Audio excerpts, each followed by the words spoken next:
Hello, boys and girls. We're going to talk about a few things today that I think are interesting. And the first one is puppets. And I wanted to share a couple of different kinds of puppets with you. We have, this is Rolf, and Rolf is actually one of the Muppets. And probably not one of the Muppets that you've met, at least recently, because Rolf isn't on Sesame Street like the other Muppets. But he is one of the original Muppets. And Rolf, say hi. Hello. I am not a puppeteer, but I love Rolf. Rolf has been around since I was a little girl, and you can maybe tell he's had a lot of love, gotten a little bit beat up, but he's very cuddly, so I like Rolf for that reason, as well as because Rolf is a neat puppet. And then this puppet is called a marionette, and this is one that Ashley, my daughter, made when she was in school. And you can make marionettes walk. Whack, whack, whack. She did a good job. He can put his head down, he can sit up, and you control it all with this piece of wood at the top. So that's a marionette. They're lots of fun too. They tangle up easily, but they're lots of fun to play with.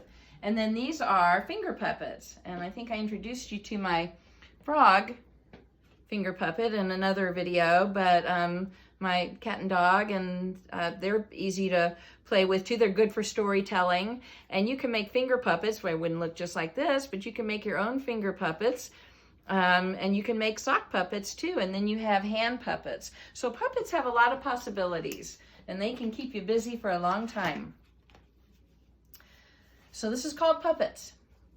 I like to talk to puppets. They think just like I do. They even say what I tell them to say. They're great little listeners too.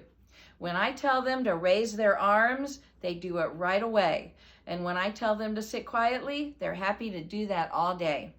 But puppets, I have to say, have no mind of their own. In fact, when I ask their opinion, they sit there as still as a stone. So if I take Rolf and ask his opinion on something, he's probably not going to tell me what it is because I control what Rolf says. But that's okay. I love him anyway. This next poem is about something I like to do in the summertime, kind of like I like to make fairy gardens in the summertime, and I bet you like to do this too. And this is called Amusement Parks. It's almost time for amusement parks, and I can hardly wait. We'll get our tickets and try to be the first to arrive at the gate. It's hard to decide what we'll do first, a roller coaster or a flume. I'm hoping whatever we want to ride will still have plenty of room. I like the old carousel for sure, and all the wonderful shops. I love to ride the huge Ferris wheel. I can see the whole park from the top.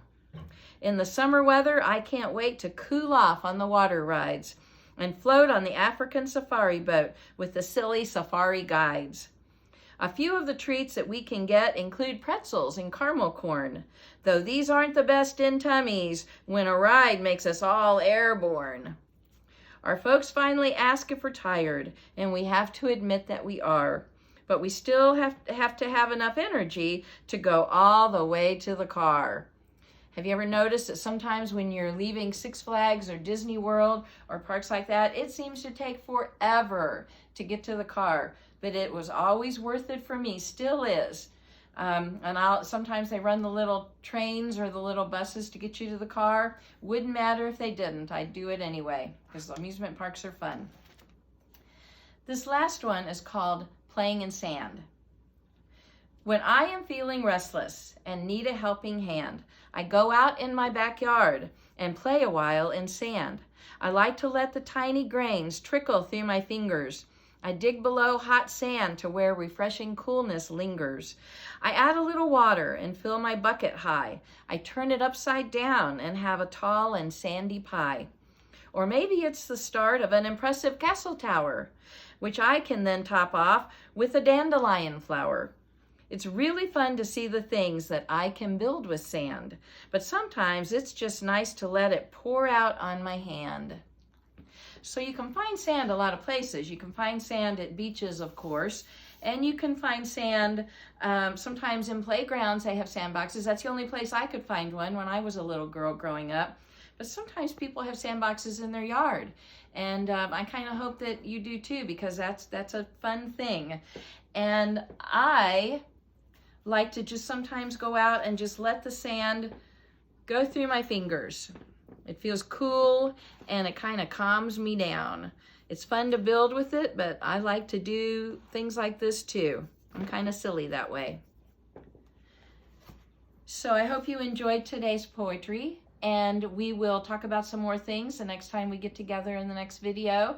And remember, 1, 4, 3, and I will see you soon. Bye-bye.